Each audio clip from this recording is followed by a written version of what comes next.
Have you ever engaged in a serious debate over which is better, Harry Potter or Lord of the Rings? Have you ever played Smash or Pass using only characters from Star Wars and Marvel movies? If you answered yes to any of these questions, we have the podcast for you. Listen to The Steam Gentlemen, the podcast where an expert panel convenes to ask the questions about pop culture and social commentary that other podcasts are afraid to ask. Listen to The Steam Gentlemen on Apple Podcasts, Spotify, or wherever you listen to podcasts. Ladies and gentlemen, Wrestling Fans International Association is back. That's right, the premier fan club association of the 1970s and 1980s has been revived and is back in business. Join today. It's free at thewfia.org. That's thewfia.org. You can also join us on Facebook at facebook.com/groups/WFIA 1969.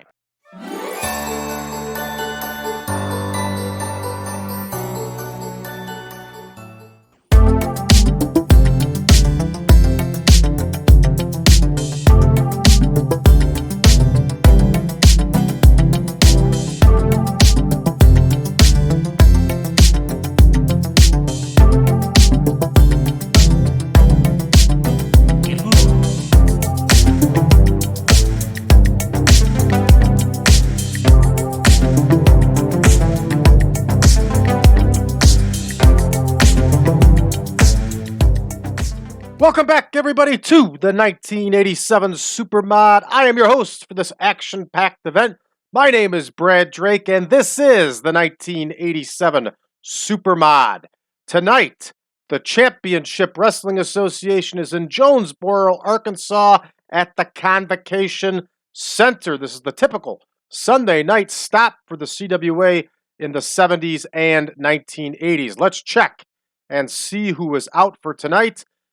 Jack Hart, and if you can remember his name, his other name, chime in the comments below. Moondog Rex and Moondog Spot is out with that injury.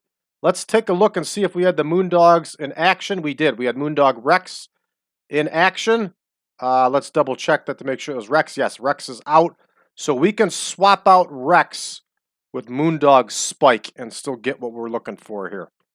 All right, we're going to go through this one, everybody. I'm going to show you some booking tips that I like to do while we're going through this. We have several different feuds that are going on, and we're going to show them as we go through. I just noticed another error here, Chick Donovan. I just released Chick Donovan. He is gone. So why don't we have Brian Adias in there against Tommy Rich? That'll do the trick for us. That'll be a good match. All right, let's run down this card, everybody. We have two opening matches here that are only 6 minutes long. These were common in Southern Wrestling. They would put enhancement talent for a little bit longer in the ring against an up-and-comer or an up-and-coming tag team, and it would make for a good live show and live event experience. So in our opener, we're going to have Terry Ellis in there against the young Billy Joe Travis. In our next bout, it's a tag team bout, we're going to have the Tazmaniac, which all of you know as Taz today, and Dennis Upton against Bad Company. No, Taz did not actually work for Memphis, but I signed him as enhancement talent. We're going to see the feud continue here as Shane Douglas tangles with Phil Hickerson. Moondog Spike is going to continue his feud with the Rock and Roll RPMs as Tommy Lane represents one half of the Southern Tag Team Champions here. Tarzan Goto is going to mix it up with Roy Lee Welch. These two are embroiled in a feud also. Brian Adias, that we've just brought in from Texas, he's going to battle Tommy Rich in our semi-main. We are going to see the World Tag Team title on the line as Chris Adams and Terry Taylor battle the Sheepherders. And in our main event, everybody, this is a big one. This is a really good main event. Dr. D, David Schultz, is going to battle Jerry the King Lawler. So with that said, everybody, let's go ahead and let's get to booking. And here we go with that opener. And we have Ellis versus Travis in the opener. Billy Joe Travis started out as a babyface. He was the tag team partner of Jeff Jarrett. And then he would turn and become a pretty hated heel. He was good. Unfortunately, he died at a very young age. I think it was a drug-related incident, unfortunately. But Billy Joe Travis, who would also go as Billy Travis, He was a very entertaining guy. He was also involved in the USWA and some other promotions. See all this? I'm learning. I really did not know too much about Memphis, but now I'm learning. All right, here we go. The Tazmaniac and Upton against Bad Company. Another 6-minute bout here. And this one is also interesting. Versus Bad Company. There we go. Because one half of Bad Company here, which is Paul Diamond, is injured pretty bad. He's got one of those neck injuries that's going to last for about a year. He can still wrestle, but it takes away from his score. If I was a normal big time promotion like WWF or something, I would probably just put him on the shelf for a year until he was ready. But since I need help in this one, see that neck nerve damage? Same problem we got in the WWF save with the Ultimate Warrior. Since I need his help, I need him, we're still having him work. So he's doing okay as much as he can. All right, Pat Tanaka is going to get the win here for Bad Company. Moving right along here, we have Shane Douglas and Phil Hickerson. And they're going to go 10 minutes here. So we have Douglas versus Hickerson. Hickerson, of course, is a long-standing wrestler in this territory. He's getting up there in age here. He does not look very good. Hickerson would go on to wrestle for about 10 more years. As far as I know, Hickerson has a very successful radio show that's still going. All right, here's his opponent, the very young, not Steve Armstrong, Shane Douglas. Although I'm very pleased to have Steve Armstrong. All right, so let's take a look at the match history here. And we can include Phil Hickerson. I like this feature. I really like this feature. I just wish it had a search so you could find people a lot quicker. Okay, so Douglas beat Hickerson in Louisville. Then the following week, the tag team got the win over Hickerson and Sato. So we are going to have Phil Hickerson get the win here, everybody. And of course, we're going to have Phil Hickerson win by cheating. So that keeps the feud going. All right, I don't think that one's a formal feud that I have written. I really don't believe in those in this game. But it's one that I do because that's the way I run the programs, because that's how you run a pro wrestling territory. Here we go. Moondog Spike against Tommy Lane up next. All right, here is Moondog Spike versus Lane. Moondog Spike is not one of the most well-known Moondogs, but he was one of the Moondogs. There was about 6 of them total, I think. All right, let's take a look at Spike here. Match history. Oh, he's also working for ICW. All right, so Spike, Moondog Spike got the win over Mike Davis in Louisville. All right. All right, yeah, so Tommy Lane is due for the win here. Moondogs have kind of been cleaning up on the rock and roll RPMs. All right, so that one's in the books now. All right, Goto against Welch. Roy Lee Welch, of course, is a family member of a cousin of the Fullers. And he's really good in the ring.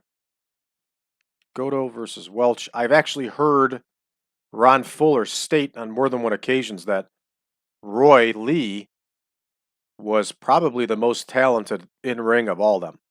I think he just didn't quite have the size like his cousins did. Those guys were monsters. But he was very, very talented. So here's Roy Lee Welch. We had a lousy black and white picture for him before. I brought him into a couple of versions ago of the game. I found a better picture of him. It's still not the greatest, but it looks better in that black and white one. All right, so let's check these two and see what they've been doing against each other. All right, so Goto and Yamamoto got the win against Barnes and Welch last time. That's right. We got Roy Lee Welch tagging with George Barnes. And see, we go back a little bit further. Welch got the win over Goto in Louisville. So we're going to have Tarzan Goto get the win here over Welch in Jonesboro. All right, good stuff. All right, up next are Adias versus Rich. They're going to go 16. This should be a good one. This should be a really good one. Adias versus Rich. Here's Brian Adias just starting to cut his teeth here in the territory, and Tommy Rich is mega over, and he's got that mega heel gimmick going right now. So he is definitely going to get the win here, and he's going to get that win with the help of his dirty, no good manager, Paul E. Dangerously. And for those of you that don't know, Paul E. Dangerously is the modern day Paul Heyman. Yes, he was in Memphis for a while. All right, Adams and Taylor against the Sheepherders up next. This one's going to go 18. These two teams have been putting on some really good matches. Right, we could auto name this one, which is always a great feature. As long as you have the tag team names in there correctly.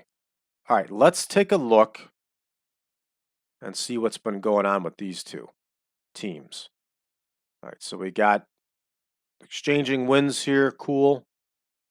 Adams and Taylor last defeated the Sheepherders by DQ. Okay, so let's have the Sheepherders go over dirty here, which is exactly how this stuff went. And there we go. Got a good match there. All right, this brings us to our big main event here. Schultz versus Lawler. Okay, this is a big match. Two main eventers here. No doubt about it. We want to give David Schultz a little bit of an out, but we don't want a disqualification match. Okay, so check out. This one can definitely be an epic. Get us that little bonus. And let's go with a botched interference. They don't use this one a whole lot in wrestling today, but it used to be commonplace back in the 70s and 80s, especially when I was first coming up and watching wrestling. All right, here we go. Jerry Lawler gets the win, but it's going to be because of botched interference. So it gives David Schultz a bit of an out. We're just over 2 hours here. Perfect timing for a show like this. This is a big show. We should get a big crowd, and that's a serious main event. So let's see how we do here, everybody. All right, so there you go. Billy Joe Travis gets the win over Terry Ellis with a double knee drop. I got to look up and see what his actual finisher was. I think it may have been the pile driver, but the pile driver was also the automatic basic finisher for those that are just brawlers. So I changed it up to this just to have something different, but that wasn't his real finisher. So 36 for that one. Bad Company gets the win, 42. And you can see we get dinged here with Paul Diamond's injury. And there's nothing we could do. All we can do is wait that one out. All right, Douglas against Hickerson. Hickerson wins with that Cobra Clutch. That was his legit finisher.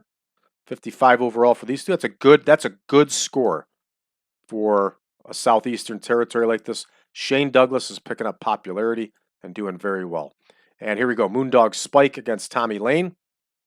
Tommy Lane gets the win here, 55. So that's good. Good stuff. Another good quality match. Goto and Welch gets a nice score here. 60 overall for these two. That's good stuff. Roy Lee Welch gets a nice score there. All right, up next here, this is another one. Real good one here. And Tommy Rich gets that win over Brian Adias. He uses a superplex. Remember, Tommy Rich also used the Luthez press, or he used the pile driver. I took the pile driver out of there, put the superplex in, and it's been pretty good seeing him doing it. All right. Here comes our semi-main. Outstanding score of 74 here between these two teams. Really good stuff. And there you go. Miller wins after hitting him with a foreign object. I like it. Really good stuff. All right. This is good. This has been a very good tag feud. Well, you can't go wrong with Chris Adams and Terry Taylor, nor can you go wrong with the Sheepherders as heels in this era. They were nasty. Now here comes our big main event score. Outstanding. Lawler with a 94. Schultz with a 76, 89 overall. This is good stuff. And again, I weight our shows on the main event. I forget what the option for that is, if it's 3-ring circus or which option it is in the settings. But that's the way I like to do it with these smaller promotions like this. I also have the WWF set up like that too. All right, let's go ahead and finish this one up, and let's see how we do here, everybody. But that's the kicker right there. Lawler wins with the pile driver. Is the only one that used the pile driver on the card. and he won after botched interference from Dangerously. So you can figure that Paulie Dangerously went to go hit Lawler. Lawler ducks and he nails Schultz, right? Classic stuff, good stuff. And not something that would cause heat between Schultz and Dangerously. See the psychology, but Schultz has a way out because of it. All right, we're going to finish this one up, and we get a nice gain. Good stuff. All right, we're going to finish this one up. And because it's a recurring show, we don't have to do a comments at the end of it, like we normally do in our other saves. So we'll wait this one out for a couple seconds here. All right. We are back to the main screen, and there is our Jack Hart. Barry Horowitz, in case you didn't know, everybody. All right, David Schultz is tired. Tommy Rich is tired. Barry Horowitz is injured. This is one of the biggest problems for me with TEW 2020 is the fact that the talent gets tired so quickly.